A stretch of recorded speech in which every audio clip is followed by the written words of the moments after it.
हींअर मां जंहिं शख़्सियत के स्टेज ते सॾींदुसि उनजो ताल्लुक़ु सहाफ़त साण। खैरपुर जो नामवर सहाफ़ी, प्रेस क्लब खैरपुर जो सदर, रोज़ानी काविश ऐं KTN जो खैरपुर में रूह रवां मोहतरम ख़ान मोहम्मद असां साण गॾु आहे। खेनि गुज़ारिश कंदुसि त स्टेज ते अचनि ऐं क़ुर्बान मंगी साहब जे हवाले साण पंहिंजे ख़्यालनि जो इज़हार कनि। अवां सभिनि जी भरपूर ताड़ियुनि में मोहतरम ख़ान मोहम्मद ख़ान।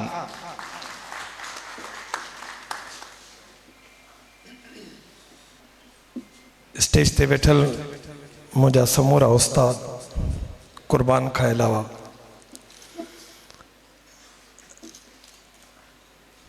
उन सां गॾोगॾु फिदाव सां जंहिं हिन ऑर्गेनाइज़ेशन अॼु क़ुर्बान जो साईं शाम मल्हाई आहे, उन्हनि समेत समूरनि दोस्तनि जो मां शुक्रगुज़ार आहियां त उन्हनि क़ुर्बान मंगी जे हिन सुहिणी रिहाण में शिरकत करे ख़ासि करे असां खैरपुर वासियुनि जो मान मथां कयो आहे। क़ुर्बान मंगी ते ॻाल्हाइण जे लाइ त अदीब दोस्तनि जेको कुझु ॻाल्हायो आहे, पर बहसियत हिकु दोस्त जे मां इहो चवंदुसि त क़ुर्बान जंहिं बि फैमिली सां ताल्लुक़ु रखे थो उन फैमिली में जेकी गिरोथ क़ुर्बान जी गिरोथ करण में जेको किरदारु आहे उहो संदसि मरहूम भाउ जो हुयो, जंहिं उहो मुंहिंजो दोस्त हुयो। उन करे उनजो नालो इन करे वठां पियो त क़ुर्बान जी नंढपण खां वठी हिन जी पालना इन अंदाज़ में कई त हीअ शुरू खां वठी अदबी लाड़े ॾांहुं हिन जो पंहिंजो जेको रुझान वधियो। तालीम सां शौक़ु, अदब सां गॾोगॾु समाजी ख़िदमतुनि में, जीअं पोपट पब्लिकेशन जो नंढड़ो हिकिड़े पने ते मुश्तमिल रिसालो ठाहींदो, पना कढंदो हुयो। ऐं उन वक़्तु जॾहिं कंप्यूटर जी दुनिया न हुई त उन वक़्तु बि पोपट जे हवाले सां क़ुर्बान इहे नज़म, गीत, वायूं, दोस्तनि जा मकाला खणी हिकु हिकु प्रेस ते आख़िर मुंहिंजे मरहूम उस्ताद ख़ादिम सिंधी खे महसूसु थियो त क़ुर्बान खे कंहिं दग लॻाइजे ऐं उहा ज़िमेदारी ॾिजेसि जंहिंजो ही अहल आहे। ऐं उन क़ुर्बान खे पहिरियों भेरो जेको आहे सो टालपुर प्रिंटिंग प्रेस में गॾियल तौर ते मुश्तरका तौर ते प्रेस खोले ॾिनी ऐं क़ुर्बान उतां इब्तिदा जेकी प्रिंटिंग जे हवाले सां कई, उन खां पोइ पंहिंजे पोपट प्रेस उहा क़ाइमु कई। उन खां पोइ इहे इदारा तव्हां उन्हनि संदसि किताब बि ॾिसो था। क़ुर्बान जी जेकी ॻाल्हि कई दोस्तनि, त क़ुर्बान दोस्तनि जो दोस्त आहे, पर क़ुर्बान में हिकिड़ी ॿी बि ख़ासियत आहे त ग़रीबनि जो बि घणो हमदर्द आहे। संदसि स्कूल में जेकी मूंखे ज़ाती ख़बर आहे त केतिरा ई ग़रीब जेके मां बहसियत हिकिड़े दोस्त जे जेको कुझु पाण हिनखे वॉच कयो आहे या हुनखे कुझु ॾिठो आहे त जॾहिं बि गुज़ारिश कई थी मांसि त हीअ ग़रीब जी न्याणी आहे, हीअ ग़रीब जो फ़र्ज़ंद आहे, हिन वटि फीस जे लाइ एतिरी तरह पैसा न आहिनि। त क़ुर्बान इहो चई कोन मूंखे चयो आहे त यार हिन जी फीस अधु थो कयां, पर चई त मोकिले त ॾेसि न यार। इहा वॾी क्वालिटी आहे त ग़रीब जेके आहिनि हिन जे संदसि स्कूल में,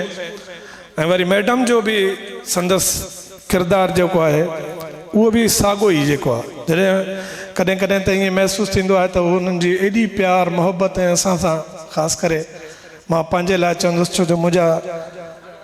3 पुट ऐं हिकिड़ी न्याणी संदनि स्कूल में पढ़िया आहिनि ऐं न्याणी मुंहिंजी अञा ताईं संदसि स्कूल में पढ़े थी।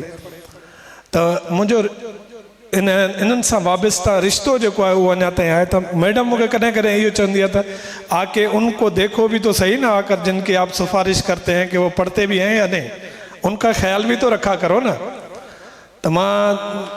उते त जवाबु ख़ैर मैडम खे न ॾींदो आहियां, पर उन ॾींहुं ज़रूरु इहो महसूसु कंदो आहियां त मैडम मूंखे चांहि ते घुरायो आहे। ऐं पोइ मां वञी जॾहिं चांहि पीअण मैडम वटि वेंदो आहियां त चवंदो आहियांसि त मैडम आप बैठी हैं तो फिर हमें क्या ज़रूरत है कि जब मैं अपने बच्चों को के लिए सेटिस्फाई हूँ तो फिर मैं दूसरों के लिए सेटिस्फाई नहीं होऊंगा तो क्या होऊंगा। तो ये सारी कारगुज़ारी जेकी आहे उहो क़ुर्बान जी आहे। ऐं क़ुर्बान जेके आहिनि पंहिंजे दोस्तनि सां गॾु जेको जीअं घणनि ई दोस्तनि इहा ॻाल्हि कई, पर प्रेस क्लब जे हवाले सां मां प्रेस जे दोस्तनि जे हवाले सां बि हिकिड़ी ॻाल्हि कंदो हलां त जॾहिं खां वठी असां प्रेस क्लब जो कार्यवाहवार भाउ ग़ुलाम अब्बास बंबरो साहिब जन जॾहिं प्रेस क्लब इहा खोली हिनखे 50 इयर्स खां अबो जी ॻाल्हि थी वञे। हाणे त क़ुर्बान बि रिटायर आहे, मां बि रिटायर आहियां, त प्लस जेको आहे हा असांजो बंबरो साहिब बि रिटायरनि में शामिल आहे। इन करे त जॾहिं बि असां इन 50 सालनि जे दौर में जॾहिं बि क़ुर्बान खे चयोसीं त यार प्रेस क्लब जो को प्रोग्राम आहे त उहे कार्ड बि छपिजी वेंदा फ्री में। उन जे लाइ जेकी बि रिक्वायरमेंट क़ुर्बान खे गुज़ारिश कई हूंदी से उहे बैनर बि ठाराए ॾींदो। ऐं थी सघंदो कॾहिं कॾहिं त ईअं बि चवंदो त बाबा जेको कुझु मानी बानी जे लाइ जेको कुझु बंदोबस्तु आहे उहो बि कराए ॾियां थो। त इहो बि संदसि हिकिड़ी पॉज़िटिव पॉइंट आहे त हू सहाफ़िन सां बि हिननि जो सहकार जेको आहे तमामु भलो रहियो। मां त खेसि मुबारकबाद ॾींदुमि त हिकु असांजे ग़रीब सहाफ़ी दोस्त जी बि इन उनजे पंहिंजो हिकिड़ी शाइरी जो किताब बि छपरायो, पर हिकिड़े ग़रीब दोस्त असांजे सहाफ़ी जे वालिद साहब बीमार हो त उन जी बि मदद जेकी आहे असां क़ुर्बान कई। उन जी जॾहिं मूंखे उन जे वालिद ॿुधायो त क़ुर्बान आयो हो उहो मिली वियो ऐं मूंखे हेतिरा पैसा ॾेई विया, त मूंखे महसूसु थियो त क़ुर्बान पाण त नथो ॿुधाए पर ग़रीब जेके आहिनि जिन सां उहो मदद करे थो उहे ॿुधाइनि था त क़ुर्बान हिन हद ताईं बि जेको आहे माण्हुनि सां पंहिंजो जेको आहे शेयर करे थो। मां खेसि दुआ ई कंदुसि ऐं अलाह ताला खां इहा इल्तिजा कंदुमि त क़ुर्बान खे अञा बि ॼमार ॾे, वॾी ॼमार ॾिएसि ऐं पंहिंजे वारसनि सां पंहिंजे बचड़नि सां शादो आबाद रहण सां गॾोगॾु असां दोस्तनि सां बि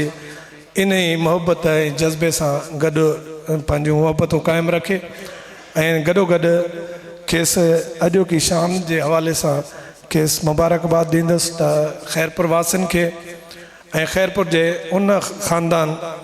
जेको सियासी ख़ानदान आहे वसाण ख़ानदान, हू त सियासी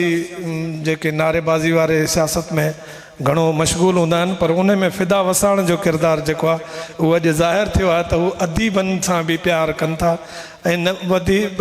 सां प्यारु कनि था। मतिलबु हुननि अॼु इहो साबित करे ॾेखारियो आहे त फ़िदा त हू सुठनि माण्हुनि सां सुठनि समाजी ख़िदमत कंदड़नि सां उहो पंहिंजो जेको बचपन जो लॻाव होसि फाउंडेशन वारो, मां नालो न खणंदुमि, जेकी फाउंडेशन फ़िदा क़ाइमु कई हुई उन जे हवाले सां केतिरे ई असांजा माज़ूर दोस्त जेके आहिनि उन्हनि व्हील चेयर ते जॾहिं उहो घुमंदा आहिनि शहर में ऐं उन्हनि जी फाउंडेशन फ़िदा जी जो नालो मां पढ़ंदो आहियां त पोइ मां फ़िदा खे वरी फ़ोन कंदो आहियां, फ़िदा यार वेल डन, चवंदो आहे छा थी, मां चयो थियो कुझु कोन्हे पर सुठे कम खे ॾिसी तुंहिंजी तारीफ़ करण दिलि थी चए। त फ़िदा खे बि मां जस ॾींदुसि त हुन हिकिड़े सुठे दोस्त जी पंहिंजो जेको आहे चॉइस कई ऐं उन सां शाम मिलण लाइ हीअ तक़रीब मुनक़िद कई। तव्हां स्टेज ते वेठल समूरनि दोस्तनि सां गॾोगॾु जेके ॿाहिरां कई आयल महिमाननि, मां उन्हनि खे जो बि शुक्रिया अदा कंदुमि हिकु दफ़ो ॿीहर ऐं खेनि दुआ सां गॾु इजाज़त घुरंदुमि। ख़ुदा हाफ़िज़।